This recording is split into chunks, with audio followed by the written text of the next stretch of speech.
barakatuh. Alhamdulillah wassalatu wassalamu ala rasulillah Muhammad ibn Abdullah wa ba'd. Darsa yetu haitakuwa kama darsa ya msikitini au darsa ya kule chuoni tunaposomesha, kwa sababu haina kazi tena darsa ile hapa. Tunatakiwa leo ni kufanya tu darsu irshad, kutoa tu mwongozo wa kesho insha Allah taala, yani mambo ambayo yanatakiwa tuyajue na ambayo tunatakiwa tukayatekeleze katika njia ya ufupi. Na kwa nini tutafanya hivyo? Tunafanya hivyo kwa sababu tayari tuna timu kamili ya mashekhe itakayokuwa inaongoza.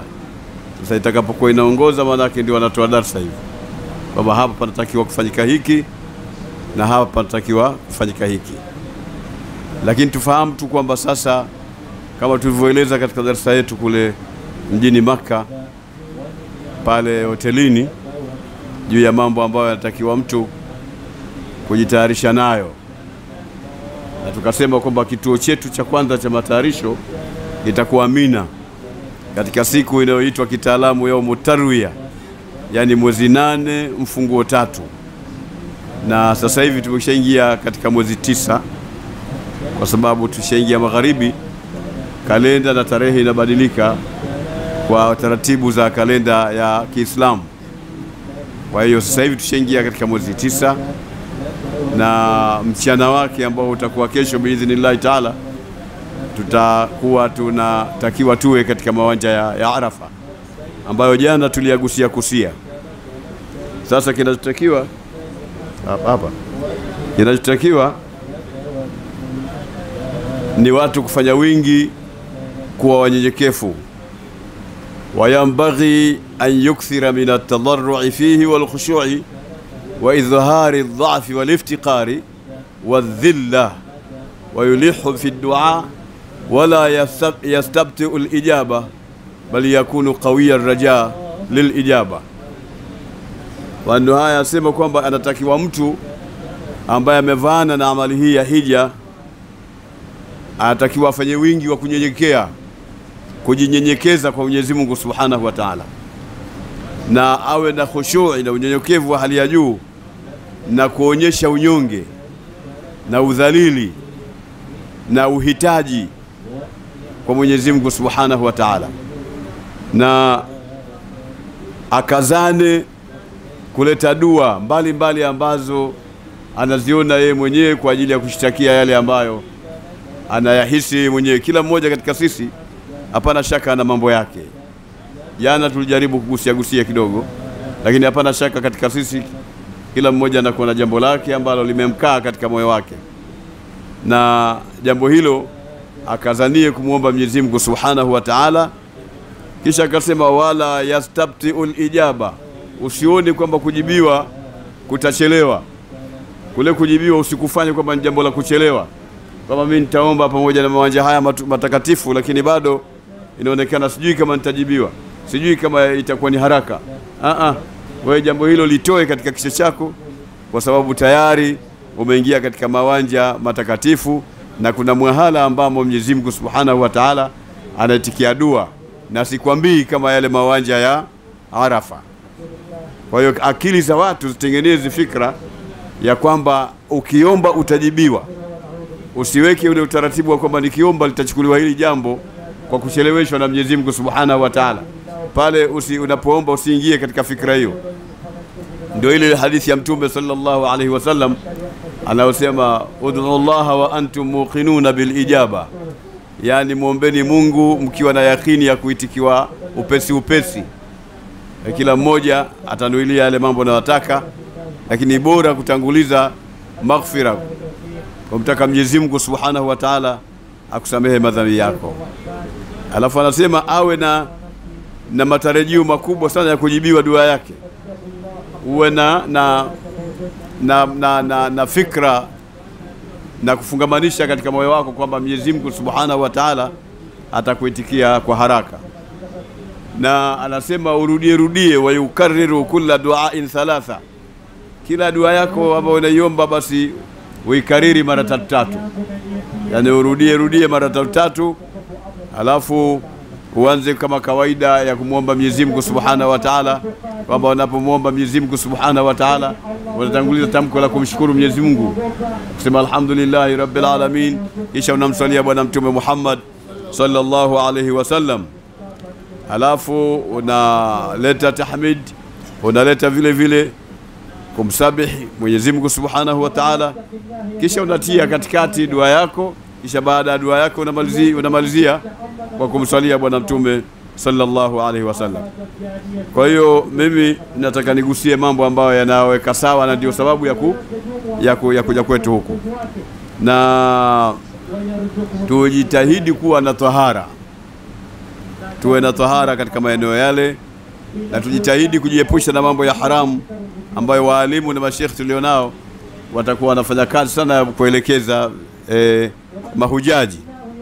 Na hata vyakula vyetu, na hapana shaka vyakula vyetu kwa utaratibu hapa wala sio jambo la kulisema, kwa sababu tayari taasisi zetu zimeweka utaratibu wa vyakula ambavyo tuna hakika ni vyakula vya halali ambavyo tunaletewa hapa katika maeneo yetu, na maji tunayokunywa tunaona kwamba ni maji ambayo ni halali, na chakula hatuna shaka kwamba ni chakula cha halali, mambo ambayo ndio yanayotakiwa mtu kuwa nayo katika kipindi hiki chote. Kwa kuyatazama, anatakiwa siku zote katika maisha yake Muislamu awe na hali hiyo, lakini katika kipindi hiki cha kutekeleza ibada hii ya hija anatakiwa kuwa mwangalifu zaidi na kuwa makini zaidi katika uhalali wa chakula chake na katika uhalali wa kinywewa chake. Hayo ni katika adabu za dua ambazo kwa sababu ya hayo Mwenyezi Mungu anasababisha dua inapokelewa haraka zaidi.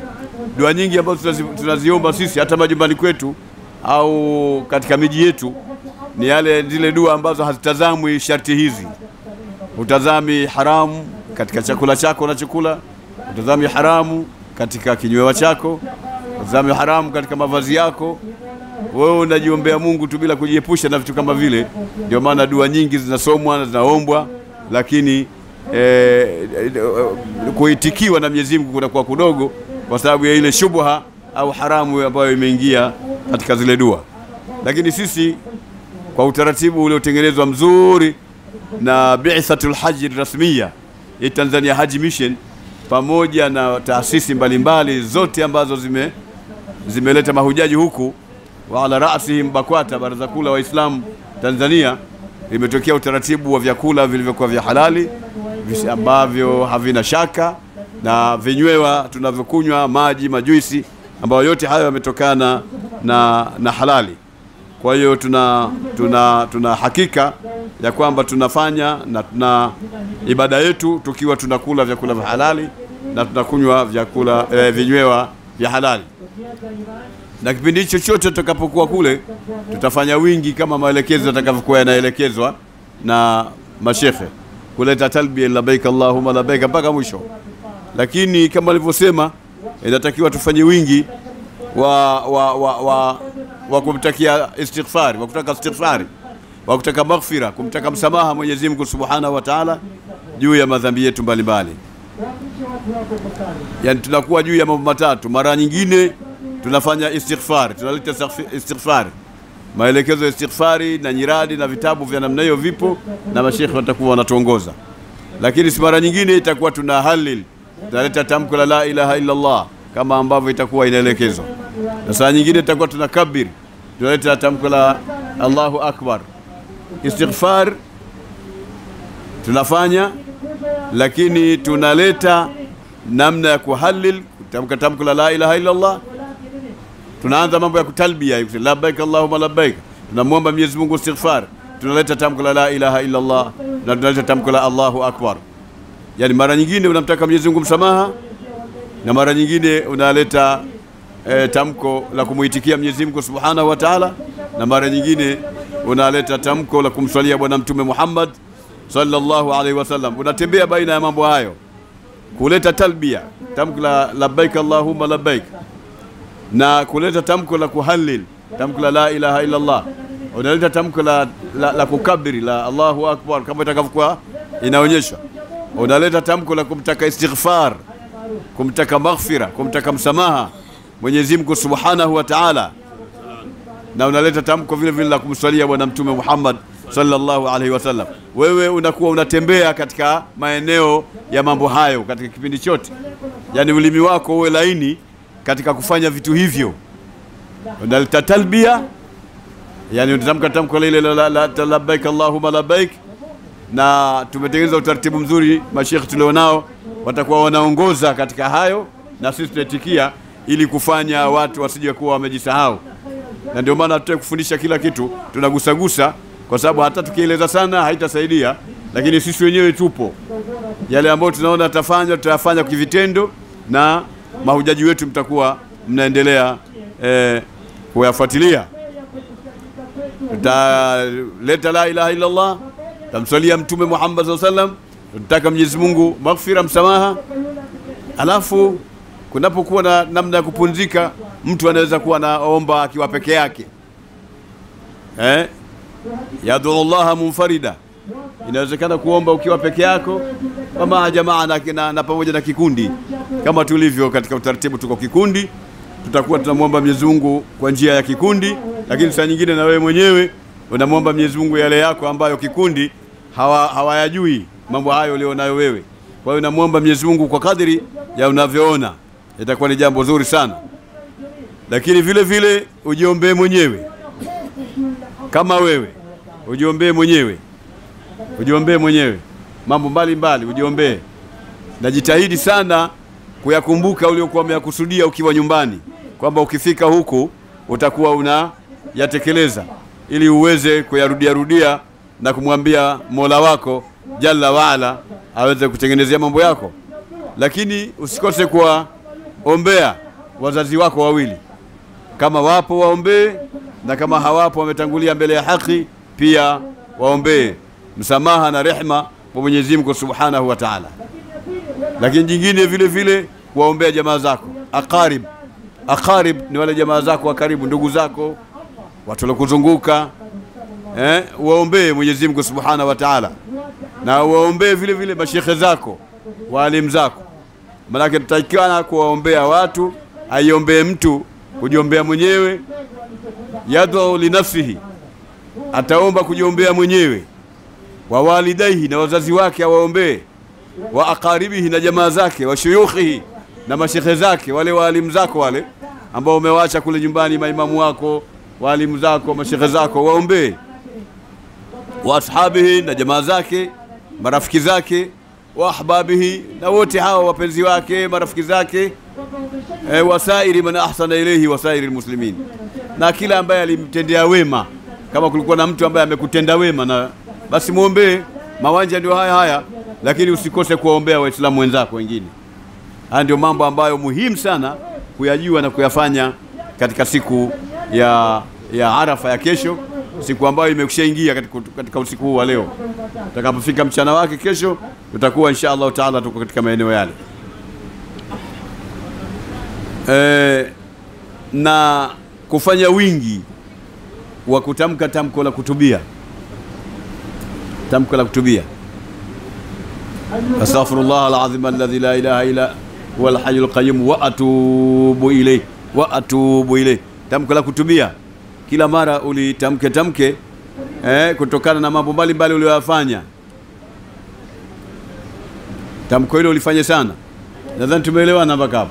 Ni tamko rahisi kwa sababu tunafanya misikitini, majumbani, kila mara tunamwomba Mwenyezi Mungu, astaghfirullah alazim alladhi la ilaha illa huwa alhayyul qayyum wa atubu ilayh.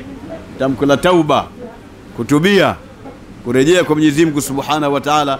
Innahu kana tawwaban, Mwenyezi Mungu ukitubia kwake yeye Mwenyezi Mungu ni mwepesi na mwingi wa kukubali toba za waja wake. Kila dhambi unayoona kubwa kwa Mwenyezi Mungu ni ndogo sana. Kwa hiyo urejee kwa Mwenyezi Mungu. Tamko la kutubia ulifanya kwa wingi, kumwomba Mwenyezi Mungu kutubia kutokana na makosa mbalimbali ambayo utakuwa umeyafanya. Balil insanu ala nafsihi basira, kila mmoja anajua mwenyewe kuna makosa mangapi umeyafanya. Unajijua wewe mwenyewe makosa ambayo umeyafanya. Kwa hiyo wewe kwa kuwa unajijua, basi rejea kwa Mwenyezi Mungu Subhanahu wa Ta'ala, ufanye istighfar, umtake msamaha Mwenyezi Mungu Subhanahu wa Ta'ala, na umtake toba Mwenyezi Mungu Subhanahu wa Ta'ala. Na maeneo yale ni maeneo ambayo tustaqalu al-atharat, zinasamehewa kungwao, zinasamehewa kungwao madhambi madogo madogo ambao umeyafanya bila kutarajia. Lakini sehemu ambazo tukufu, turtaja at-talabat, matakwa yote ambayo wewe unayataka na makusudio yako ulionayo, pale panatarajiwa kuyapata yale matakwa yako. Kila kitu ambacho unakitaka, umekusudia, basi rejea kwa Mwenyezi Mungu Subhanahu wa Ta'ala, muombe Mwenyezi Mungu akukusanyie na aweze kukuruzuku kuweza kupata siku kama ile. Kwa hiyo ni siku ambayo Mwenyezi Mungu Subhanahu wa Ta'ala kwanza anawaacha huru watu wengi na moto siku ile ya Arafa, tukiwa tumesimama katika ile mawanja ya Arafa. Kwa hiyo ni vizuri kwamba usifanyie mchezo siku ile, ili uingizwe katika kundi la wale ambao wameachwa huru na moto katika siku ile, kama ilivyothibiti katika hadithi ambayo imo katika sahihi Muslim na ikatajwa na Ummul Mu'minin Aisha radhiyallahu ta'ala anha, pale aliposema kwamba Mtume sallallahu amesema, ma min yawmin aktharu min an yu'tiqa Allahu ta'ala fihi 'abdan min an-nar min yawmi Arafata wa innahu yubahi bihimul malaika yaqulu ma arada haula. Mama Aisha anatuambia Mtume alivyosema, asema hakuna siku yote ambayo Mwenyezi Mungu Subhanahu wa Ta'ala anawaacha huru kwa wingi waja wake na moto kuliko siku ya Arafa. Ndio siku ambayo Mwenyezi Mungu Subhanahu wa Ta'ala anawaacha waja wake huru, anawapa uhuru, kwamba basi nyinyi mko huru, si watu wa kuingia motoni tena. Hata kama ilikuwa mnastahiki kuingia motoni, sasa mko huru. Hakuna siku ambayo anafanya hivyo Mwenyezi Mungu kwa wingi kuliko siku ya Arafa. Na Mwenyezi Mungu anajifakharisha kwa watu hao mbele za malaika wake. Anasema Mwenyezi Mungu, wanataka nini hao waja wangu? Nini wanachotaka ni wapi? La ilaha illallah. Nini wanataka ni wapi? Ni siku yake, siku ya Arafa. Hiyo ni siku tukufu sana, ikiwa Mwenyezi Mungu Subhanahu wa Ta'ala anajifakharisha kwa malaika zake juu ya waja ambao wametoka makwao, wameacha shughuli zao, wameacha kazi zao nzuri, wameacha mambo yao mazuri, wamewacha nyakati zao nzuri, na kila lililokuwa zuri walilonalo wameliwacha, wakaamua kusafiri safari iliyokuwa ya taabu, wakaja mpaka katika maeneo haya kwa kumuitikia Mwenyezi Mungu Subhanahu wa Ta'ala. Ndio maana nilisema ufanye wingi wa tamko la kuitikia ile labbaik Allahumma labbaik, kuonesha kwamba wewe umemuitikia Mwenyezi Mungu Subhanahu wa Ta'ala nadia waja wake kuja kufanya amali ya hija, na wewe umeitikia. Sasa wameacha hayo yote, mmekuja mpaka katika manja haya. Mwenyezi Mungu Subhanahu wa Ta'ala anajifakharisha mbele za malaika wake juu ya waja wake hawa. Anasema, jamani, wanataka nini hao? Wanataka nini kwani hao?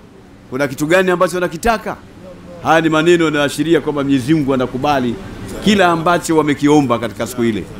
Kumwomba Mwenyezi Mungu Subhanahu wa Ta'ala kwa ikhlas na khushu' na i'tiqadul qalb, moyo uwe na itikadi iliyokuwa kamili, basi Mwenyezi Mungu Subhanahu wa Ta'ala atakutoshelezea kila ambalo kwamba umelitaka. Kwa hiyo ni siku muhimu, nazidi kusisitiza kwamba ni siku muhimu ambazo hakuna siku inatakiwa tuifanyie mambo makubwa kama siku ile ya kesho. Sehemu kubwa tufanye kazi iliyotuleta, kuja kuyaacha madhambi yetu huku, arudi kila mmoja kayauma waladatuhu ummu, kama siku ambayo aliyozaliwa na mama yake. Unatoka mzuri, unatoka mweupe, unatoka una madhambi ya aina yote, kwa sababu ya kazi uliyoifanya katika siku ile ya Arafa na amali ambayo umeifanya katika siku ile ya Arafa. Na siku ile ndio siku ya huzuni kwa mtu mmoja anaitwa Ibilisi. Yule Ibilisi shetani, ile ndio siku yake kubwa sana ya huzuni maskini. Kuna maeneo mengi ambayo anahuzunika, lakini siku ile anahuzunika zaidi. Hata Mtume sallallahu alaihi wasallam katika hadithi ambayo ipokea Talha ibn Ubaidillah, mmoja katika wale watu, mtakumbuka wale al-ashara al-mubashsharuna bil janna, wale watu 10, masahaba 10 wale waliobashiriwa pepo. Wenzetu ushabashiriwa pepo wao kwamba wataingia peponi. Ndio ametuambia hadithi hii, wamemsikia Mtume sallallahu alayhi wasallam akisema, ma ru'iya ash-shaytanu asghar wala ahqara wala adhara wala aghyadha minhu fi yawmi Arafa wama dhaka illa anna ar-rahmata tanzilu fi fayatajawazu 'ani adh-dhunubi al-'idham. Mambo makubwa sana anazungumza Mtume sallam. Ni ajabu mtu kuwa hazingatii ukubwa huu, kwamba hajapata kuonekana wa sheitani kuwa mdogo, kuwa mnyonge, kuwa amedhalilika, kuwa amekasirika, ameghadhibika sheitani huyo, kuliko siku ile ya Arafa. Ni siku ambayo anapata huzuni kubwa, amewakosa wateja ambao kila siku alikuwa anawapata mwenyewe, lakini siku ile amewakosa wateja. Amewakosa kwa sababu gani? Kwa sababu ya rehma ya Mwenyezi Mungu Subhanahu wa Ta'ala inayoshuka siku ile. Mwenyezi Mungu ikawa anawasamehe madhambi makubwa waja wake waliokuja kuvaana na amali hii ya hija. Waislamu mahujaji, dhuyufur rahman, kuna uzuri kuliko huo? Kuna jambo gani mnalitaka kuliko hilo? Tumeletwa na nini sisi huko? Sisi tumeletwa na mambo kama hayo. Na ndio maana ikawa leo ndio siku yake ya kuzungumza vizuri kuliko kesho, kwa sababu kesho ni siku ya kazi. Kesho ni siku ya kazi. Leo tuelezane na kwa ufupi ile kila jambo liweze kueleweka kwa watu. Alafu kesho insha Allah Taala tunamuomba Mwenyezi Mungu atukamilishie tuweze kufika mawanja ya Arafa, tuweze kuingia katika jumla ya watu ambao wamesajiliwa kwamba wameachwa huru na moto na kusamehewa madhambi makubwa. Na kama anavyosema Mtume, ndio siku ya Ibilisi anaonekana mdogo, ana huzuni, amedhalilika, aghyaz, amekasirika, ameghadhibika, ameshikwa na uchungu katika moyo wake, kwa sababu Mwenyezi Mungu anakuwa samehe madhambi yao, wakati huyu hawa mabwana alikuwa nisaidiane nao kuingia na motoni. Leo Mwenyezi Mungu Subhanahu wa Ta'ala anasamehe madhambi yao makubwa. Siku ile inakuwa ni siku nzito sana kwa shetani kama huyo. Anasema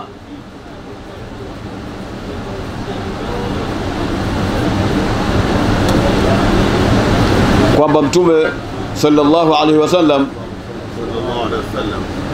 alitazama kulia kwa watu siku ya Arafa. Alitazama watu wanavolia. Katika zama hizo za Mtume sallam, watu wakifika mahala kama pale hawafanyi mchezo. Utaona watu wanapwepwecheka machozi. Machozi yanatirizika katika macho yao kwa sababu ya kujinyenyekeza kwa Mwenyezi Mungu Subhanahu wa Ta'ala na kujidhalilisha kwa Mwenyezi Mungu Subhanahu wa Ta'ala. Hata mnaonaje watu hao lao wangekuwa ni kwa mtu mmoja tu ndio wamekwenda kumuomba, alafu yule mtu akawagaia nusu ya dirham, daniqan ni nusu ya dirham, yaani kama vile shilingi moja mtu akupe thumni, shilingi moja mtu akupe nusu ya shilingi.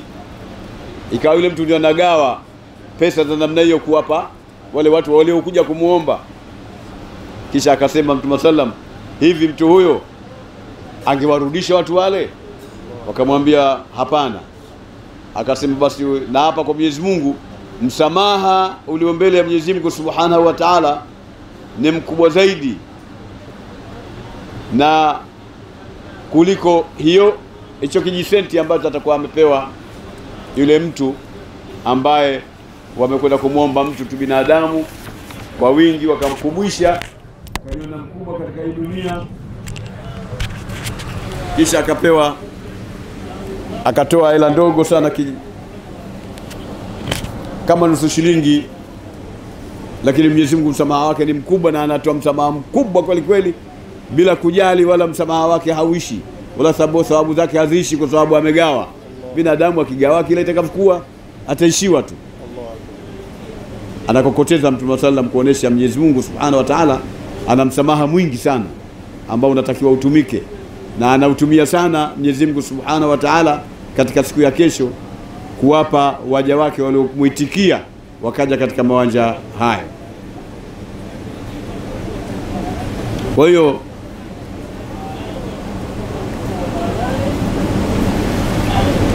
Anasema Ibn Umar, Abdullah ibn Umar manake Mwenyezi Mungu amwele radhi, annahu raa sa'ilan yas'alu an-nasa yawm Arafa, alimuona mtu mmoja anawaomba watu siku ile ya Arafa, kisha akamwambia ya ajiz afi hadha al-yawm tas'alu ghayra Allah ta'ala. Bwana vipi bwana, mwenye kushindwa wewe, hivi katika siku kama hii ya leo namuomba asiyekuwa Mungu? Muombe Mungu. Hapo ukimwomba Mungu chochote utapata. Sio siku ya kuomba watu tena, sio siku ya namna hiyo. Muombe Allah subhanahu wa ta'ala, ndio mahala pake hapa. Na hii ni fursa, jana nilisema ni fursa ya dhahabu au nafasi ya dhahabu, tuitumie.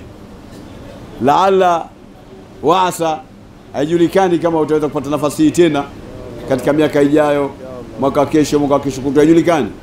Inaweza kuwa ni ahadi yako ya mwisho, haijulikani. Au inawezekana usipate na uwezo pia, ikawa umri upo usipate uwezo. Kwa ni kitu muhimu sana ambacho unatakiwa ukijue, na mtu anatakiwa ajue thamani ya jambo. Mtu anatakiwa kujua thamani ya jambo, na kawaida jambo ikiwa bado hujalipata linakuwa na thamani kubwa, alafu ukishalipata linakuwa na thamani ndogo. Ndio kawaida na tabia ya mambo. Tunaelewana eh? Kabla wewe hujaja hija ulikuwa unaithamini sana, una jambo kubwa, jambo la thamani kweli kweli, nitalipataje, itakuwaje, jamani hivi kwa siku moja na mimi nitakuja kupata nafasi kama ile. Mwenyezi Mungu nipe nafasi ya kwenda kuhiji. Ni jambo kubwa kweli kweli, unaliona na unalizungumza kwako, kwa wanao, mbele za jamaa zako, marafiki zako, unazungumza ule ukubwa wake na thamani yake. Kisha Mungu akikuwafikisha ukaweza kupata safari ya hija, ukapanda mijidege ikakurusha mpaka Jeddah, ukaja Maka, imefika siku kama ya leo mwezi 8, ukaja ukaingiliwa na mwezi 9 kama ilivyo leo, kwamba tunaelekea sasa katika amalia kubwa, nguzo kubwa kuliko nguzo zote katika hija, ambayo ni kuhudhuria Arafa. Wewe unaweza kukaona kama kitu cha kawaida hivi, kama jambo dogo hivi, wala hali kubwa tena kama ulivyokuwa unaliona kule nyumbani. Unataka kama jambo dogo hivi, kumbe unapita pita msikitini kwenye Al-Kaaba pale unatufutufu, ya kama jambo dogo hivi, unasai unaona kumbe jambo lenyewe dogo hivi. Umeeleka? Kwa sababu gani? Kwa sababu unaona kama unalishusha thamani. Hapana, lazima uone kwamba thamani yake ni kubwa kweli kweli, na umshukuru. Miongoni mwa watu wengi umechaguliwa wewe, umeitwa wewe kwa mwaka huu, basi ile jambo ulione ni jambo kubwa, na huna wewe jambo kubwa katika maisha yako zaidi ya jambo hili. Ndio inavyotakiwa ukae katika mkao wa namna hiyo. Naam, tunasema hayo kwa sababu watu siku hizi ikhlas haipo. Kufanya ibada kwa kumtakashia Mwenyezi Mungu Subhanahu wa Ta'ala ile ibada, jambo hilo halipo, ni dogo sana. Ndio mtu anaswali kichwa chake katika habari nyingine, anafunga yake wala haitazami, haichungi kama ana jambo kubwa kabisa Mungu amemruzuku mpaka anafunga mwezi wa Ramadhani. Ndio amekuja kuhiji, hathamini kwamba yeye amepata nafasi kubwa ya kuja kuhiji, anaona vitu vya kawaida tu. Hapana, usidogeshe mambo bwana. Hili ni jambo kubwa Mwenyezi Mungu amekupa, na lao ingekuwa hukupewa kisha wakawasikia watu wamekuja, wewe ungekuwa unasikitika kule nyumbani, maskini ilikuwa na mimi nende. Na mimi nilikuwa nende shekhe, nilikuwa na mimi nende, lakini ndio hivyo tena. Naona unaliona ile thamani yake kuwa ni kubwa. Thamani ile iendelee, na ikifika huku ile thamani iwe kubwa zaidi, kwa sababu sasa unashuhudia mambo. Kwa hiyo tufanye wingi wa kuyaelewa haya na kuyafanyia kazi. Lakini kuna tanzu hapa ya kwamba tufanye wingi wa kufanya dua ambazo al-mukhtara, zile dua ambazo zimenukuliwa kutoka kwa Mtume sallallahu alaihi wasallam, kama kusema kwa wingi Rabbana atina fid dunya hasana wa fil akhirati hasana wa qina adhaban nar, Allahumma inni dhalamtu nafsi, mpaka mwisho, dhulman kathiran. Vijitabu vile vya kuelekeza vipo, na mashekhe wako hapa, Sheikh Athman yupo na Sheikh Mahdi yupo, ndio wasomaji wetu wakubwa wapo. Itakuwa anatuongoza katika dua hizo ili na sisi tupate baraka hii ya kuweza kufanya dua ambazo zimenukuliwa kutoka kwa mtume wetu Muhammad sallallahu alaihi wasallam.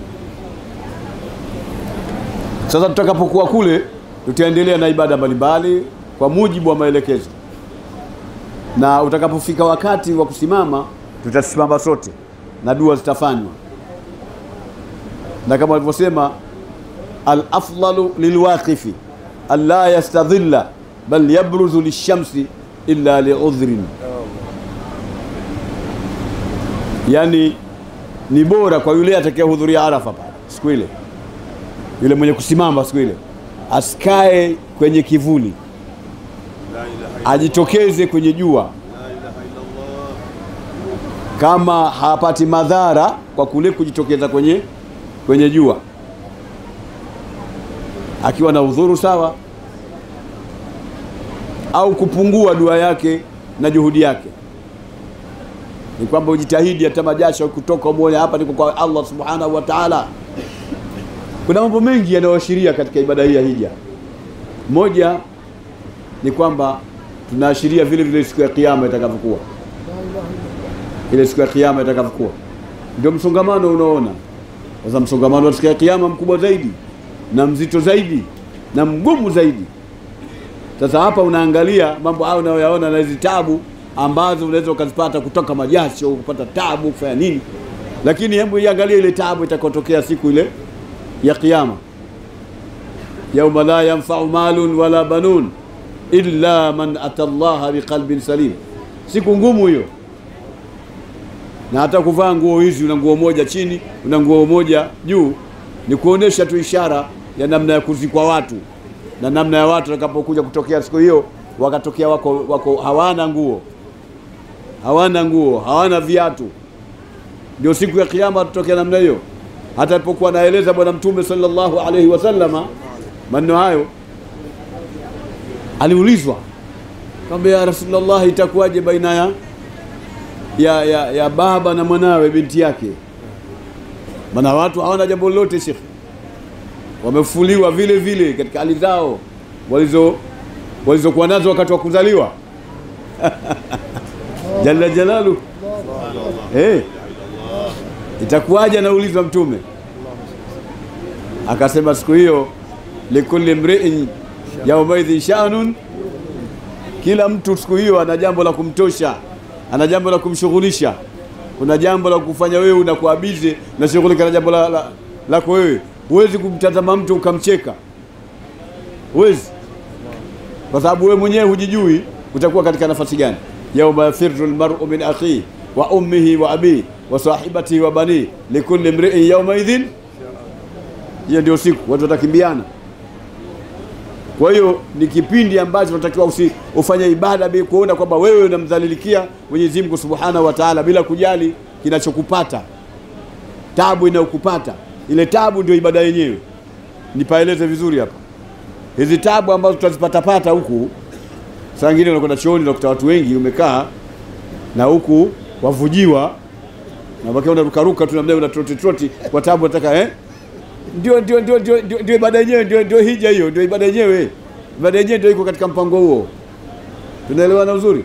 Ndio maana umeifungia safari. Umezifungia safari tabu. Sio kama umezifungia safari raha. Hukufunga safari kwa ajili ya kuja kupata raha huku. Umefunga safari kwa ajili ya kuja kupata tabu. Tabu ya ibada. Inataka ijtihad. Inataka jid. Nataka wewe ujipinde. Ujitahidi. Upeo wa kujitahidi. Ndio kile kilichosababisha umepoteza dola 6,000. Dola 6,000 Sheikh. Sasa na milioni ngapi kile?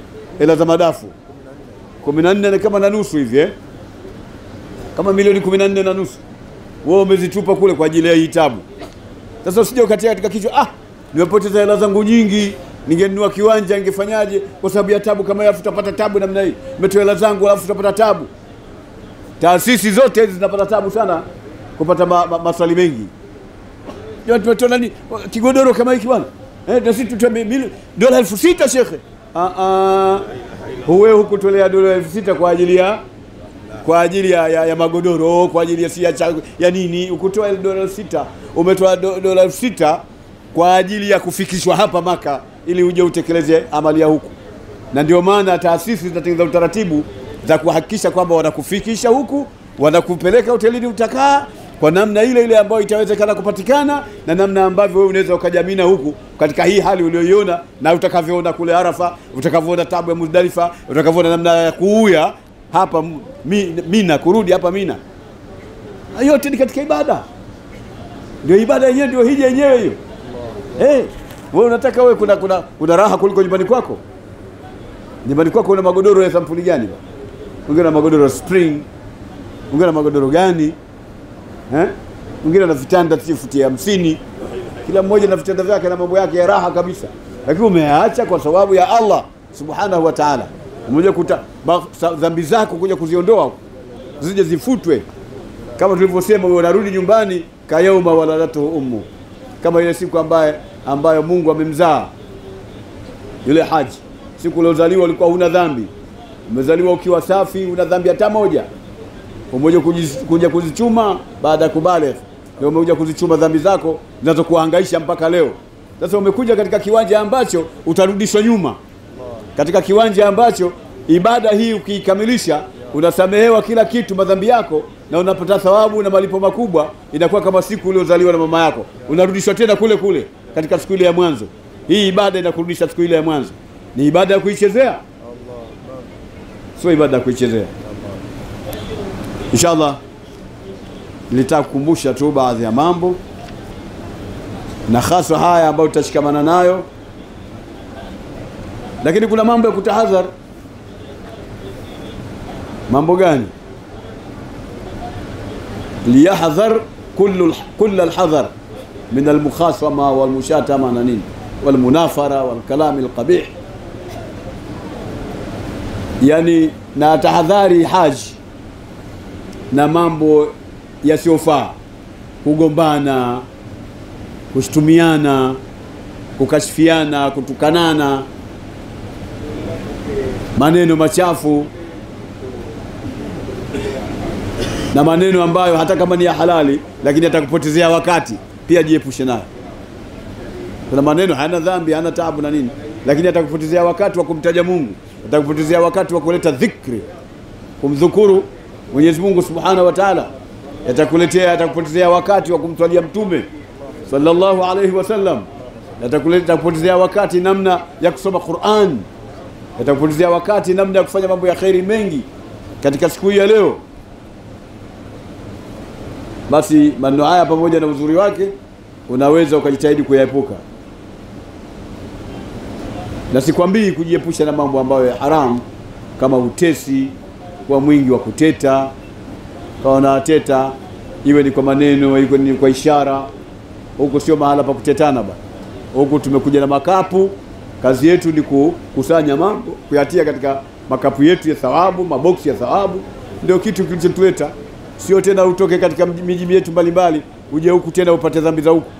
Wanasema wanazuoni kwamba dhambi unazoweza kuzifanya huku zinakuwa ni kubwa zaidi kuliko zile ambazo ungezifanya nyumbani. Yaani kumteta mtu ukiwa nyumbani na kumteta mtu ukiwa huku kwenye amali hii ya hija, uzito wa ile dhambi unaifanya inakuwa ni kubwa zaidi kuliko ule uzito wa kulifanya jambo lile ukiwa kule nyumbani. Kwa sababu huku ni sehemu ya kukusanya na kupata thawabu za aina mbalimbali. Usidharau wenzako. Haitakiwi watu kumdharau mwenzako. Ukamdharau, ukakwinya jicho. Umeeleweka? Ukakwinya jicho, maana ukalifinya ile jicho pembe, kuonesha kwamba unamdharau mwenzako, hana maana, hafai, mtu duni, hana nguo, hiramu yake imepasuka ya ovyo ovyo, nyepesi, haina maana na nini. Hayo sio masala ya kuleta bwana. Wewe upande ndege kwa dola 6,000 kwa ajili ya kuja kumdharau mtu. Wewe uone kwamba una matatizo. Yaani unatoa dola 6,000 kwa ajili ya kuja kumcheka mtu. Mambo itakuwa ni mambo ya ajabu. Wewe umekuja huku kuja kukusanya siangalie mambo, wewe muangalie Mungu tu subhanahu wa ta'ala.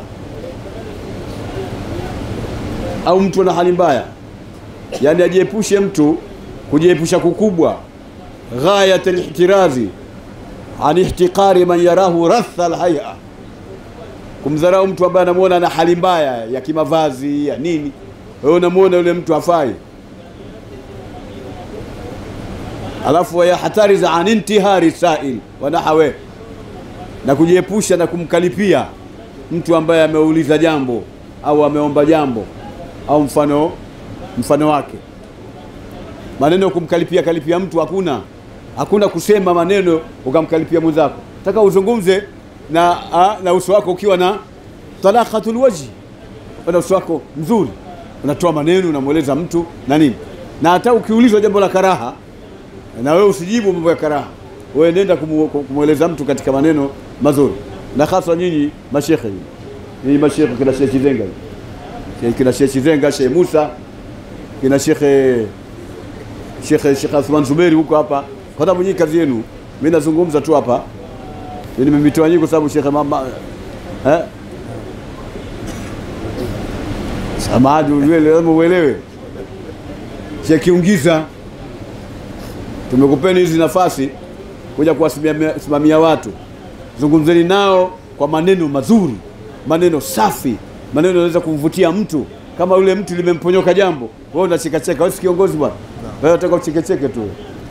Jaribuni kuiga mfano wangu mimi, umeeleka uzuri yani nataka kuambia jambo baya, wewe unacheka tu, kwa sababu ndio unavutakiwa katika hija. Ndio tunafundisha sasa hawa watu wasifanye hayo mambo. Sasa sikwambii ukiwa unafanya wewe kama kiongozi. Jamaa hadi umeelewa? Naam. Wewe mambo yetu, lakini usifinye uso bwana. Ukae na mso uzuri na nini. Hawa ni watu wetu sisi hawa. Dhamana na amana ya hija yao iko chini yetu sisi. Hapana ruhusa juu ya mtu yoyote katika viongozi kwenda kombo kimaneno, kivitendo. Tuwatwae pole hawa kama vile watu wadogo. Nieleweka uzuri, ili wahiji vizuri, wahiji na moyo mkujufu, waone raha. Tumalize hija tukiwa tunakumbatiana na kupigana pambaja na nini. Na ikitokea mmekoruzana na mtu, ombaneni msamaha kwa haraka. Wakina mama adhali mnanielewa kwa. Muombane msamaha ikiwa mmekoruzana kidogo. Yaani mmepelekana katika maneno hafai, basi pale mrudi. Mwe na haraka ya kuweza kurudi na kusameheana na kukubaliana. Hayo ndio mambo ambayo natakiwa tuyafanye. Angalia hapa anasema wa in khataba dha'ifan falyatalattaf fi mukhatabatihi. Ukisemezana na mtu ambaye ni mnyonge, basi mtwae pole, zungumza naye kwa upole na nini katika kuzungumza naye. Kwa hiyo haya ndio mambo ambayo natakiwa tuwe nayo. Tunataja kwa njia ya kugusa ili mambo yasiwe mengi sana. Lakini siku ile ya kesho tutakuwa na mambo mengi, na kule insha Allah taala tutafanya darasa ambazo fupi lakini zenye maana nyingi. Ni hizi za kuwahimiza watu kufanya ibada, kwa sababu ndio jambo tumelifuata ili tuweze kufanikiwa katika mambo yetu. Na itakapofika jioni, baada ya kushinda kwa muda mrefu na ibada nyingi zikafanywa, dua nyingi zikafanywa, mtume akasaliwa kwa wingi kule Arafa, akatajwa Mwenyezi Mungu Subhanahu wa Ta'ala, takbiri zikaletwa na kila kitu kikafanywa, tukasimama. Kipindi cha kusimama pale ndio natakiwa ujipinde kuhudhurisha katika akili yako, katika fahamu zako, kumwomba Mwenyezi Mungu Subhanahu wa Ta'ala kwa moyo ambao wa unyenyekevu, wa kumnyenyekea Mwenyezi Mungu Subhanahu wa Ta'ala. Tutakapofika jioni tutapata maelekezo wakati wa magharibi, namna gani ya kupanda magari, namna gani ya kwenda Muzdalifa. Wakati huo sasa tutakuja Muzdalifa, tutapewa taratibu tutakazozifanya pale. Moja ni kwamba sisi magharibi na Isha tutaiswalia Muzdalifa. Umeeleweka? Tutaswalia Muzdalifa.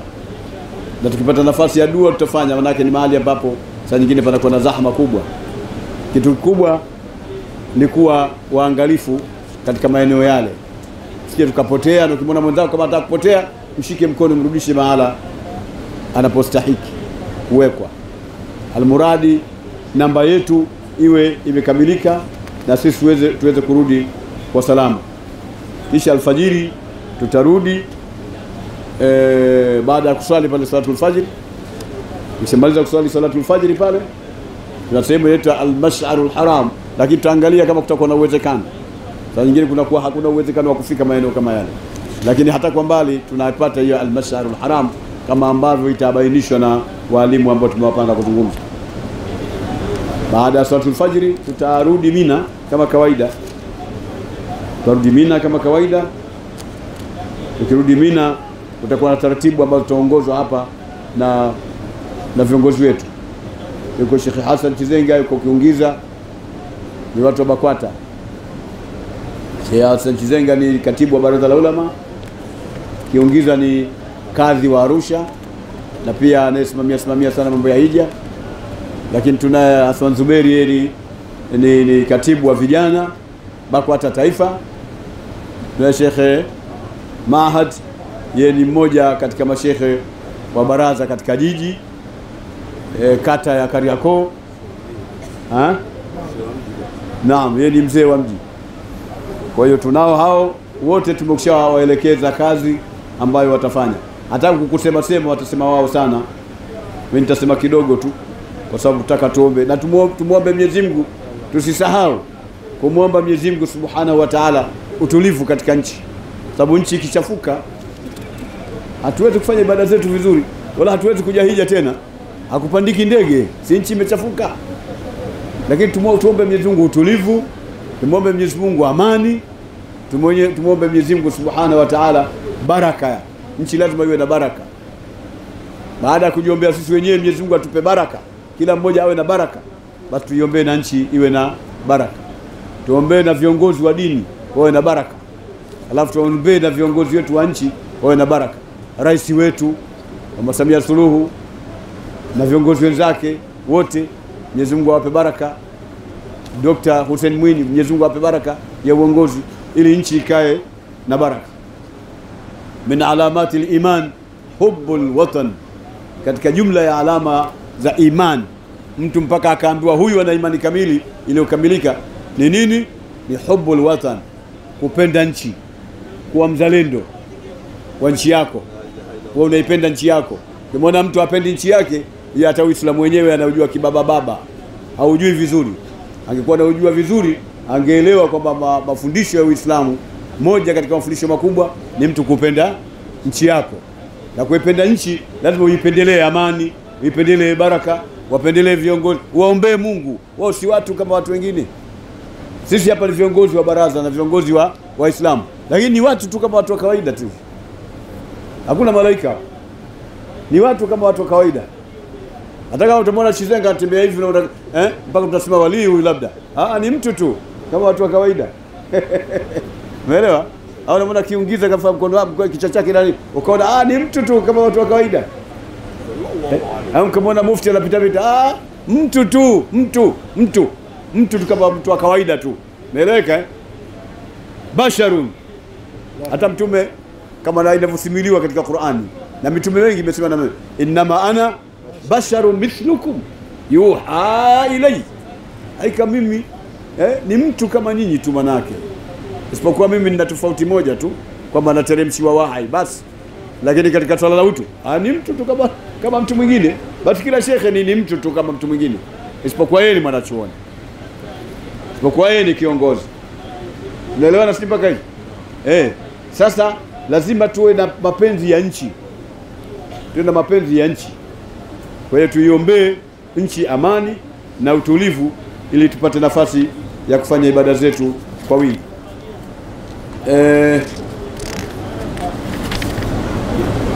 Kuna mambo ambayo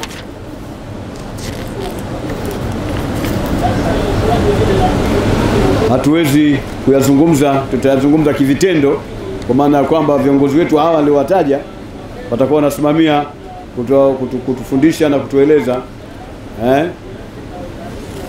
na namna itakavyokuwa.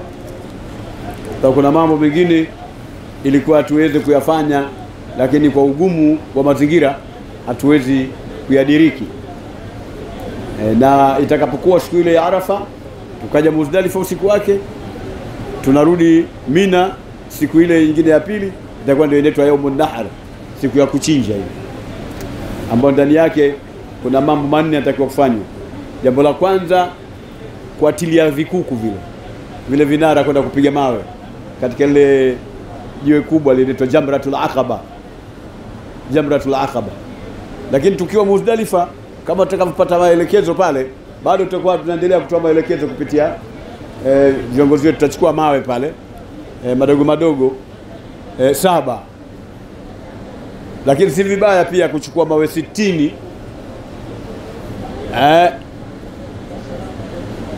pale, yaani ukachukua na yale mawe ambayo utakuja kuyatumia siku nyingine zile mbili zitakazokuja mbele.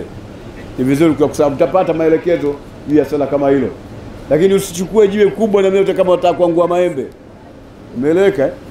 Usije ukaokota mawe makubwa tu bila kwenda kumkomesha shetani na kwenda kumtandika baba. Nishapata kumuona mzee wangu mmoja, nilikuja naye mimi mwenyewe, nimepanda naye ndege moja, tumekuja mpaka hapa, mzee mmoja wa Kisomali. Vizuri wenyewe tumekuja katika ibada yetu ya Eid. Ulipofika siku ile ya Jamratul Aqaba, tumetoka Muzdalifa tumerudi hapa Mina. Tumetoka Mina tunakwenda kupiga mawe sasa. Mtapata maelekezo juu ya swala hilo. Kapiga jiwe limekosekana, kachukua malapa. Kachukua kanda mbili. Piga kwenye ndani ya utabu, tuchezea na tuharibia mambo yetu, biashara inaharibika, piga. Anapiga shetani. Kuna adabu zake na kuna sheria zake katika utupaji. Tukizungumza sasa hivi tutamfanya nini? Tutakaporudi hapa tutaelezana namna ya kwenda kutupa vile vikuku au vile vinara, yale mawe. Tutaelezana ili iwe mafunzo yanaandamana na kile kitendo wakati ule, mtu asiweze kusahau. Ukizungumza sasa hivi itakuwa tunawasumbua watu, lakini tutakapokuwa tumerudi Mina, tutaambia mashehe waambieni mahujaji wafanye taaluma ya namna ya kwenda kutupa mawe iweje, sharti zake, adabu zake, mambo yake yanavyotakiwa. Mtu atupe vipi, ashike wapi, jiwe alishike na mkono gani, mtu ashike na mkono wa kulia, ashike na mkono wa kushoto. Kama mnavyojua Ibilisi yeye anatumia mkono wa kushoto katika kila jambo, katika kula kwake, katika kila nini. Ndio maana ikawa ni sunna sisi kutumia mkono wa kulia. Kwa hiyo hayo yote mtaeleza na mashehe na utaratibu wa kutupa mawe. Zamani ilikuwa mahali pagumu sana katika kutupa. Sasa hivi alhamdulillah ni mahali pana ukuta mzuri, ukitupa unatupa kwa raha na kwa utuvu. Hiyo itakapofika kipindi hicho tutaelezana tutakaporudi hapa Mina inshallah. Kwa hiyo siku ile inakuwa siku ya kutupa Jamratul Aqaba, kile kinara kikubwa. Kisha ni siku ya kuchinja, jambo la pili katika manne. Kisha kunyoa, jambo la tatu. Kisha kwenda Maka kwa ajili ya tawafu al-ifadha. Jambo la ngapi hilo? La 4. Taambia mashehe waeleze vizuri. Siku ile ya kuchinja, ile Yaumun Nahr, ambayo ndio siku ya Eid itakuwa. Utakuwa na mambo manne utakiwa yazingatie. Jambo la kwanza ni kutupa kinara au kutupa mawe pale. Jiwe lile la Jamratul Aqaba, ile mawe 7. Unaenda kuyatupa pale. Lakini unapotupa usitukane, wewe mshenzi Ibilisi utaona cha mtema kuni. Usitukane. Na kila ukitupa unakabiri. Ile talbia inakuwa imekwisha. Kwa sababu tayari umekwishamuitikia Mwenyezi Mungu Subhanahu wa Ta'ala. Na umesimama Arafa, imekwisha, umekuja Muzdalifa. Ukirudi hapa unakwenda kupiga kule, ile talbia inakuwa imekwisha. Unachokifanya sasa hapa ni kumkabir Mwenyezi Mungu Subhanahu wa Ta'ala. Kwa unapotupa jiwe utakuwa unakabir, au mashehe zetu watakuwa wanatoa mwongozo kipindi kila atakayepeleka kundi atatoa mwongozo wa namna ya kutupa. Yaani mahala hapo msio na wasiwasi, viongozi wako imara na watafanya utaratibu wa kwenda kumfundisha. Lakini vile ndio siku ya kuchinja. Na kwa utaratibu wa sasa nadhani uchinjaji unachinjwa na unasimamiwa na kampuni maalum. Sijui anatuelezaje nani? Sheikh Hassan, umefanyaje? Sheikh Musa. Kuna taratibu maalum ambazo kunapelekwa pesa kule kwa majina tuliokuwa nayo hapa, kisha tunachinjiwa badala si wenyewe kwenda kule kuchinja. Ni siku ya kuchinja, lakini kuna utaratibu maalum kufuatana na msongamano ulivyokuwa mkubwa, na hiyo sehemu ya kuchinjia imekuwa ndogo kwa huu umma ambao uko hapa. Kwa hiyo mamlaka imeweka utaratibu mzuri wa watu kufanyiwa amali hiyo na ibada hiyo bila ya kuwa na matatizo ya aina yote. Kisha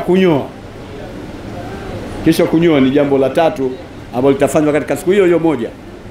Yaani siku ile moja utafanya vitu vya namna hiyo Kisha unaweza ukapata nafasi ukaenda mpaka Maka kwa ajili ya kutekeleza ibada ya tawafu al-ifadha. Imeleweka na huku kutoka Muzdalifa kurudi Mina, kisha watu wakaenda wakatupa kile kinara cha Jamratul Aqaba. Ni sawa na ile unapoingia msikitini unaswali nini? Tahiyatul masjid. So unaswali tahiyatul masjid. Sasa tahiyatu Mina ni Jamratul Aqaba.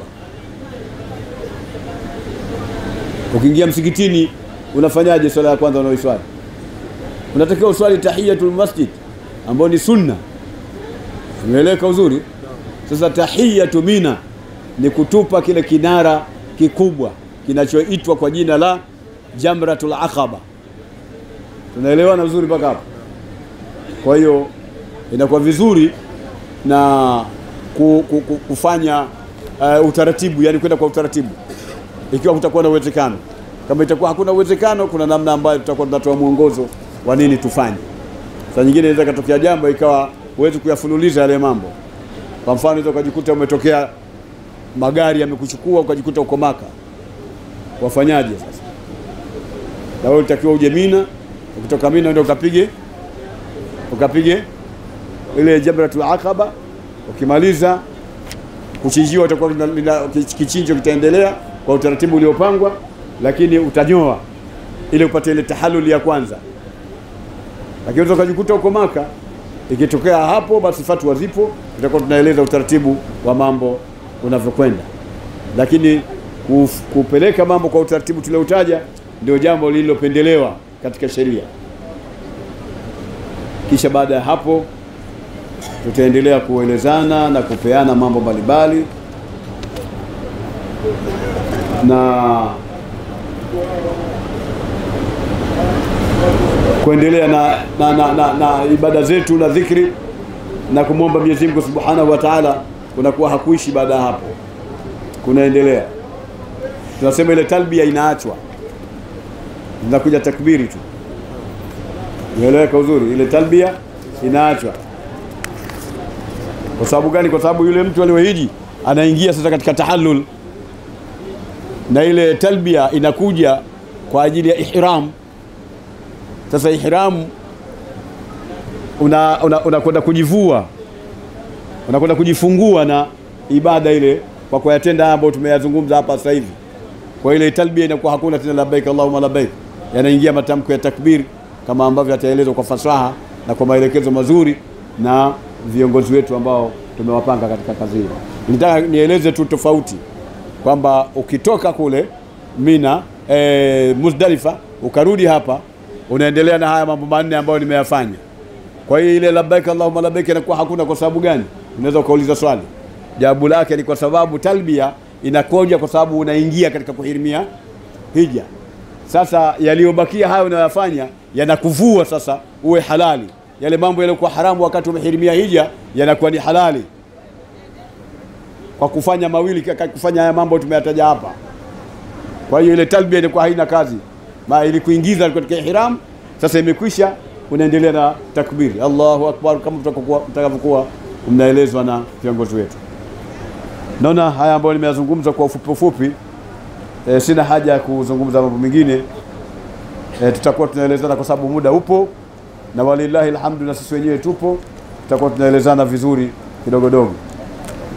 Mwisho niwaeleze tu kwamba ni vizuri tufuate maelekezo ya viongozi. Maelekezo ya viongozi tuyafuate ili tuweze kuongokewa na ibada yetu ya hija iweze kusimama vizuri, kwa sababu hawa viongozi hawa wala sio kwamba wamekuja kwa sababu hawajawahi kuhiji. Wamekuja kwa ajili ya kuja kusimamia hija, kuja kuwasimamia mahujaji wa mwaka huu waweze kuhiji vizuri. Ndio maana ya hawa